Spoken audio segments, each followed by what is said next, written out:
सूरह अल जिन सूरह 72 कुरान की एक महत्वपूर्ण सूरह है जो मक्की सूरहों में से एक है।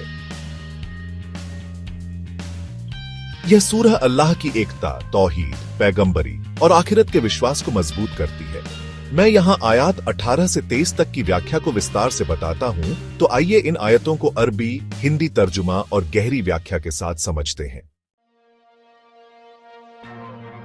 आयत 18 अरबी व अन्नल मसाजिद लिल्लाही फला तदहू मअल्लाहि अहदन, हिंदी तर्जुमा, और यह कि मस्जिदें अल्लाह के लिए हैं तो अल्लाह के साथ किसी को न पुकारो। व्याख्या यह आयत तौहीद, अल्लाह की एकता के मूल सिद्धांत पर जोर देती है। मस्जिदें अल्लाह के लिए हैं से अभिप्राय यह है कि मस्जिदें अल्लाह की इबादत के लिए बनाई गई हैं और वहां किसी अन्य की पूजा, प्रार्थना या आह्वान नहीं करना चाहिए। यहां मस्जिद से तात्पर्य केवल भौतिक मस्जिदों से ही नहीं, बल्कि हर उस स्थान से है जहां अल्लाह की इबादत की जाती है। गहराई इस आयत में शिर्क, अल्लाह के साथ किसी को साझी ठहराना की सख्त मनाही है। उस समय अरब के काफिर लोग मस्जिद ए हराम में 360 बुत रखते थे और उनकी पूजा करते थे। यह आयत उन्हें चेतावनी देती है कि अल्लाह की इबादत में किसी को साझी बनाना पूरी तरह निषिद्ध है। यह एक सार्वभौमिक संदेश है जो हर युग के मुसलमानों को शिर्क से बचने की शिक्षा देता है, चाहे वह बुत परस्ती हो या किसी और रूप में, जैसे किसी को अल्लाह का दर्जा देना। प्रासंगिकता आज के संदर्भ में यह आयत हमें सिखाती है कि हमारी नीयत और इबादत पूरी तरह अल्लाह के लिए होनी चाहिए, न कि दिखावे, रस्म रिवाज या किसी और के लिए। आयत 19 अरबी व अन्नहु लम्मा कामा अब्दुल्लाहि यदहूहु कादू यकुनूना अलैहि लिबदन, हिंदी तर्जुमा, और यह कि जब अल्लाह का बंदा मोहम्मद सएब उसे पुकारने के लिए खड़ा हुआ तो वे काफिर उसके ऊपर टूट पड़ने के करीब हो गए। व्याख्या यहां अल्लाह का बंदा से तात्पर्य पैगंबर मोहम्मद सएब से है। जब पैगंबर अल्लाह की इबादत और दुआ के लिए खड़े होते थे तो काफिरों को यह बात बर्दाश्त नहीं होती थी। वे पैगंबर के खिलाफ साजिशें रचते और उन पर हमला करने के लिए तैयार हो जाते थे। लिब्दा का अर्थ है कि वे भीड़ बनाकर उन पर टूट पड़ने को तैयार थे।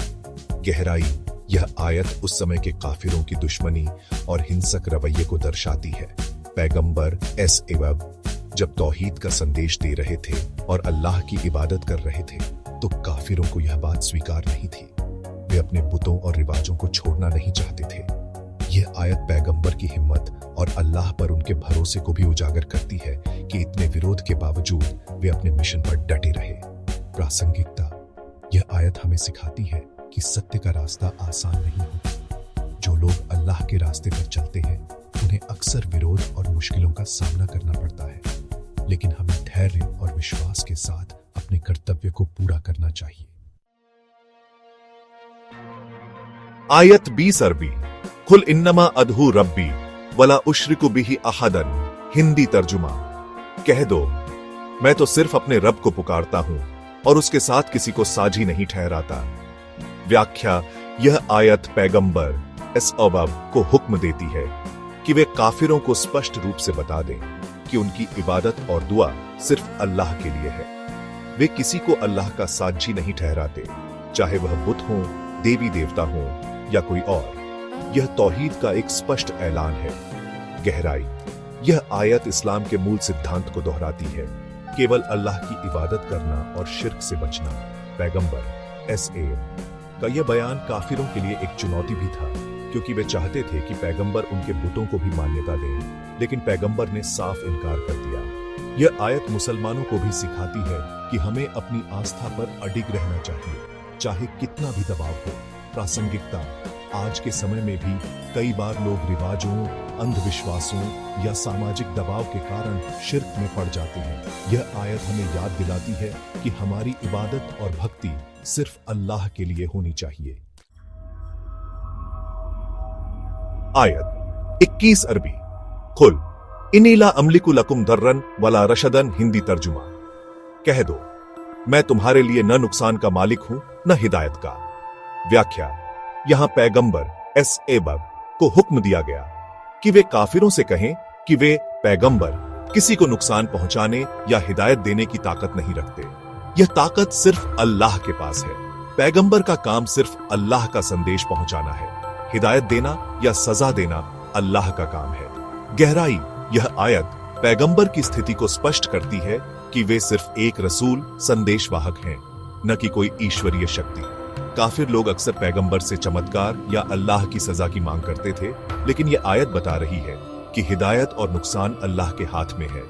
यह आयत अल्लाह की सर्वशक्तिमानता को भी रेखांकित करती है। प्रासंगिकता, यह आयत हमें सिखाती है कि हमें किसी भी इंसान को अल्लाह की शक्तियों का मालिक न समझें। साथ ही यह हमें यह भी सिखाती है कि हमारा काम सिर्फ सत्य को पहुंचाना है। किसी को जबरदस्ती हिदायत देना हमारा काम नहीं है। आयत 22 अरबी। कुल इन्नी लन युजीरनी मिनल्लाहि अहदुन वलन अजिद मिन दूनिही मुल्तहदन। हिंदी तर्जुमा, कह दो, मुझे अल्लाह के गजब से कोई नहीं बचा सकता और न मैं उसके सिवा कोई पनाहगाह पा सकता हूं। व्याख्या, पैगंबर एस अब्बाब यह कह रहे हैं कि अगर वे अल्लाह की अवज्ञा करें तो कोई भी उन्हें अल्लाह की सजा से नहीं बचा सकता। साथ ही अल्लाह के अलावा उनकी कोई पनाहगाह भी नहीं है। यह आयत पैगंबर की अल्लाह के प्रति पूर्ण समर्पण और उनकी विनम्रता को दर्शाती है। गहराई, यह आयत पैगंबर की स्थिति को और स्पष्ट करती है कि वे भी अल्लाह के बंदे हैं और अल्लाह की मर्जी के अधीन हैं। यह आयत काफिरों को यह भी बताती है कि पैगंबर अल्लाह के संदेश को बदलने या उसमें कमी बेशी करने की ताकत नहीं रखते। वे सिर्फ अल्लाह के आदेश का पालन करते हैं। साथ ही यह आयत अल्लाह की सर्वोच्चता को दर्शाती है कि उसकी सजा से बचने की कोई जगह नहीं है। प्रासंगिकता, यह आयत हमें अल्लाह के प्रति जवाबदेही का एहसास दिलाती है। कोई भी इंसान, चाहे वह कितना भी बड़ा क्यों न हो, अल्लाह की मर्जी के बिना कुछ नहीं कर सकता। यह हमें अल्लाह से डरने और उसकी शरण में रहने की प्रेरणा देती है। आयत 23 अरबी। इल्ला बलागन मिनल्लाहि व रिसालातिही वमन यासिल्लाह व रसूलहू फइन्ना लहू नार जहन्नम खालिदीन फीहा अबदन। हिंदी तर्जुमा, हाँ, मेरा काम तो बस अल्लाह का पैगाम और उसकी रिसालत को पहुंचा देना है, और जो कोई अल्लाह और उसके रसूल की अवज्ञा करेगा तो उसके लिए जहन्नम की आग है जिसमें वे हमेशा हमेशा रहेंगे। व्याख्या, पैगंबर एस कहते हैं कि उनका काम सिर्फ अल्लाह का संदेश पहुंचाना है। इसके बाद जो लोग अल्लाह और उसके रसूल की अवज्ञा करेंगे उन्हें जहन्नम की सजा भुगतनी होगी, जहां वे हमेशा के लिए रहेंगे। यह आयत अवज्ञा करने वालों के लिए एक सख्त चेतावनी है। गहराई, यह आयत दो महत्वपूर्ण बातें सिखाती है।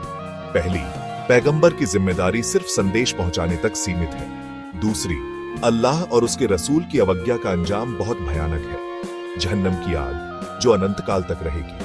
यह आयत अल्लाह के प्रति आज्ञाकारिता और पैगंबर की सुन्नत को मानने के महत्व को रेखांकित करती है। प्रासंगिकता, यह आयत हमें यह याद दिलाती है कि हमें अल्लाह और उसके रसूल के आदेशों का पालन करना चाहिए, क्योंकि अवज्ञा का परिणाम बहुत भयानक है। साथ ही यह हमें यह भी सिखाती है कि हमें अपनी जिम्मेदारी को समझना चाहिए और दूसरों को सही रास्ता दिखाने की कोशिश करनी चाहिए, लेकिन जबरदस्ती नहीं करनी चाहिए। इन आयतों का समग्र संदेश आयत 18 से 23 तक का यह हिस्सा तौहीद, अल्लाह की सर्वोच्चता, पैगंबर की भूमिका और आज्ञाकारिता के महत्व पर जोर देता है। यह हमें सिखाता है कि एक, इबादत सिर्फ अल्लाह के लिए होनी चाहिए और शिर्क से बचना चाहिए। दो, सत्य का रास्ता कठिन हो सकता है, लेकिन हमें धैर्य और विश्वास के साथ उस पर चलना चाहिए। तीन, पैगंबर का काम सिर्फ संदेश पहुंचाना है, हिदायत देना अल्लाह के हाथ में है। चार, अल्लाह की अवज्ञा का अंजाम जहन्नम है, इसलिए हमें अल्लाह और उसके रसूल की आज्ञाकारिता करनी चाहिए। प्रासंगिकता, आज के लिए ये आयतें हमें यह सिखाती हैं कि हमें अपनी आस्था को मजबूत रखना चाहिए, शिर्क और गलत रास्तों से बचना चाहिए और अल्लाह के प्रति पूर्ण समर्पण करना चाहिए। यह हमें यह भी याद दिलाती है कि हमारा काम सिर्फ सत्य को फैलाना है, बाकी अल्लाह के हाथ में है।